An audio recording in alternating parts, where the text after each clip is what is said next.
Welcome friends, कानून का ज्ञान विद एस की यूट्यूब चैनल। फ्रेंड्स, आज मैं आपसे बात करूंगा कि कंज्यूमर कोर्ट में जो केस फाइल होता है उसमें एडवोकेट्स की ज़रूरत होती है और क्या उसका प्रोसीजर है, किस तरीके से वो फाइल करना पड़ता है केस कंज्यूमर कोर्ट में।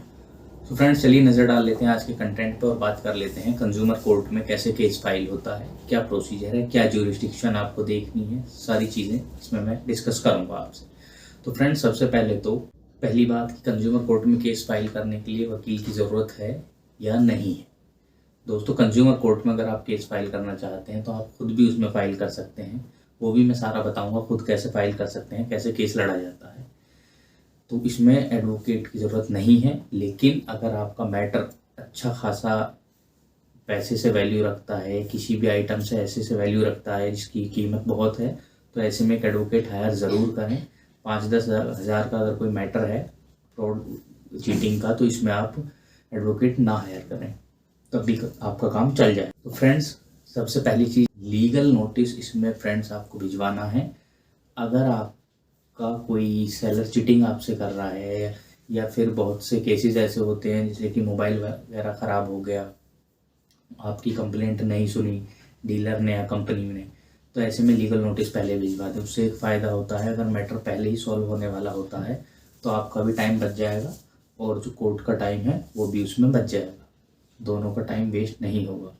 तो बहुत से मैटर्स ऐसे हैं लीगल नोटिस पे ही सॉल्व हो जाते हैं, तो इसलिए पहले तो लीगल नोटिस भिजवाएं। उसके बाद में अगर काम नहीं चलता है तो अब आप कंज्यूमर कोर्ट में जा सकते हैं। कंज्यूमर कोर्ट में फ्रेंड्स जाने के लिए आपको सबसे पहले तो ज्यूरिसडिक्शन देखनी कि आपका मैटर वहाँ लाई कर रहा है या नहीं कर रहा है। ज्यूरिसडिक्शन 2-3 चीज़ों से आप इसमें देख सकते हैं। तो मान लीजिए आप दिल्ली में रह रहे हैं, तो आपका ये नहीं है कि हर कोर्ट में जो भी कंज्यूमर कोर्ट है हर डिस्ट्रिक्ट में आपकी ज्यूरिसडिक्शन लग जाएगी। अगर आप रह रहे हैं ईस्ट दिल्ली में तो ईस्ट की आपकी ज्यूरिसडिक्शन बनेगी। बहुत सी बार अदर पार्टी के उससे भी देखा जाता है ज्यूरिसडिक्शन का। अगर आप बाहर रह रहे हैं दिल्ली से तब भी आप, और अगर आपकी जो पार्टी है अपोजिट पार्टी वो दिल्ली में है, तो on the basis of jurisdiction आप दिल्ली में भी फाइल कर सकते हैं। तीसरी चीज़ वैल्यूएशन देखा जाएगा सूट का। पहले तो इसमें 1 करोड़ से ऊपर तक के डिस्ट्रिक्ट कमीशन सुनता था, 1 से 2 करोड़ का स्टेट कमीशन का था और नेशनल कमीशन का था 10 करोड़ से ऊपर का, 1 से 10 का स्टेट कमीशन का था। लेकिन इसमें एक रूल्स आया 2021 में, सेंट्रल गवर्नमेंट ने एक रूल निकाला जिसमें 50 लाख तक की ज्यूरिसडिक्शन कर दी है डिस्ट्रिक्ट फोरम की। और आपका 50 लाख से 2 करोड़ तक का अगर आपका कोई डिस्प्यूट है उसकी ज्यूरिसडिक्शन हो गई है स्टेट कमीशन की, और 2 करोड़ से ऊपर का कोई भी डिस्प्यूट है उसकी ज्यूरिसडिक्शन हो गई है नेशनल कमीशन की। वैसे छोटे मोटे मैटर्स में मैं आपको बता रहा हूँ, आप डिस्ट्रिक्ट फोरम में ही केस फाइल करेंगे, जैसे मोबाइल का हुआ है इन सब चीज़ों का, तो इसलिए इनका तो डिस्ट्रिक्ट फोरम में ही फाइल होगा। 50 लाख तक की ज्यूरिसडिक्शन है, इतना अमाउंट तक का अगर आपके साथ चीटिंग है या सपोज करिए कोई सर्विस में कमी है सेलर के द्वारा, तो आप डिस्ट्रिक्ट फोरम में ही केस फाइल करेंगे। अब केस कैसे फाइल होता है, सबसे पहले आपको एक कंप्लेंट तैयार कर लेनी है। कंप्लेंट का जो प्रोसीजर है फ्रेंड्स, वो आप अगर दिल्ली में है तो वेबसाइट पे भी दिया होता है, वहाँ से चेक कर सकते हैं। उसके हिसाब से आपको कंप्लेंट फाइल करनी होती है।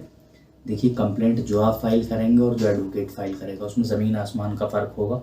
वो लीगली हर चीज़ को मजबूत करके चलेगा, आप अपना नॉर्मली फैक्ट बता कर चलेंगे। तो ये फ़र्क बहुत बड़ा होता है एडवोकेट द्वारा फाइल करवाने का। तो सबसे पहले तो कंप्लेंट फाइल होगी। कंप्लेंट फाइल होने के बाद में नोटिस करेगा कोर्ट, एडमिशन के लिए मैटर लगेगा। अगर आपका मैटर सब तरीके से सही है, एडमिट कर लिया जाता है, एडमिशन हो जाता है, कोर्ट नोटिस करेगा। नोटिस होने के बाद में आपको नोटिस सर्व करवाना है दूसरी पार्टी पे। दूसरी पार्टी पे अगर नोटिस सर्व हो जाता है तो फिर पार्टी आकर पेश होगी, अपीयर होगी कोर्ट में और अपना रिप्लाई फाइल करने के लिए वकालतनामा या फिर इन पर्सन आकर टाइम मांगेगी रिप्लाई फाइल करने के लिए। अब दूसरी पार्टी ने रिप्लाई फाइल कर दिया। अब रिप्लाई फाइल करने के बाद में अगर आप रिजॉइंडर फाइल करना चाहते हैं, रिजॉइंडर के लिए इसमें डेट लगेगी, वो आपको फाइल करना होगा। कंप्लेंट के बाद आ जाएगा रिप्लाई उसका, रिप्लाई के बाद में आपका रिजॉइंडर। ये 3 चीज़ हो गई फाइलिंग की। इसके बाद में मैटर आगे प्रोसीड होगा और फिर मैटर आपका एविडेंस के लिए लग जाएगा। अगर आप कंप्लेनेंट हैं उसमें तो आपको कंप्लेनेंट एविडेंस इसमें फाइल करने होंगे।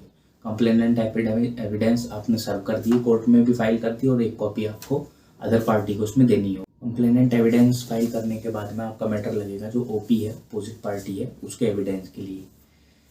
जैसे कि डिफेंस का जो एविडेंस है, डिफेंडेंट एविडेंस कह सकते हैं, ओपी एविडेंस के लिए मैटर आपका फाइल होगा और वो अपना एविडेंस देगा। अब दोनों के एविडेंस आ गए, इसमें जवाब आ गया सबका, तो अब एविडेंस के बाद में एक स्टेज आ जाती है आर्ग्यूमेंट की।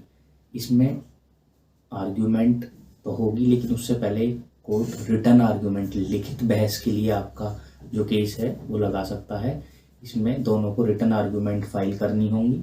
रिटर्न आर्ग्यूमेंट जब आप लोगों की फाइल हो जाएंगी कोर्ट में, उसके बाद में कोर्ट में आपकी ओरली आर्ग्यूमेंट होगी। उस रिटर्न आर्ग्यूमेंट के बाद में आपका मैटर जो है फाइनल आर्ग्यूमेंट के लिए लग जाएगा, जो कि ओरल आर्ग्यूमेंट कोर्ट में होगी, और उसके बाद में ऑर्डर के लिए इसमें मैटर लगा दिया जाएगा। तो ये प्रोसीजर होता है कंज्यूमर कोर्ट का, लेके स्टार्टिंग से लास्ट तक। अब आप अगर आपका मैटर वैल्यूएशन ज़्यादा है सूट की आपकी, तो किसी एडवोकेट से ही मैटर को करवाएं। अब कोई 5-10 हज़ार का मामला है तो इसमें क्या तो आप एडवोकेट हायर करेंगे, क्या एडवोकेट की फ़ीस देंगे, और क्या आपका इसमें पैसा निकल पाएगा। तो इसलिए अगर मैटर की वैल्यूएशन कम है तो आप खुद भी जाकर इसे लड़ सकते हैं, लेकिन बेहतर यही होगा कि किसी भी एडवोकेट से आप केस अपना फाइल करें। तो दोस्तों, वीडियो आप लोगों को कैसी लगी? और वीडियो आप लोगों को अच्छी लगी तो वीडियो को लाइक करें, शेयर करें, और जो रेड बटन आ रहा है इसे प्रेस कर बेल आइकन दबाकर चैनल को सब्सक्राइब करें। Thank you.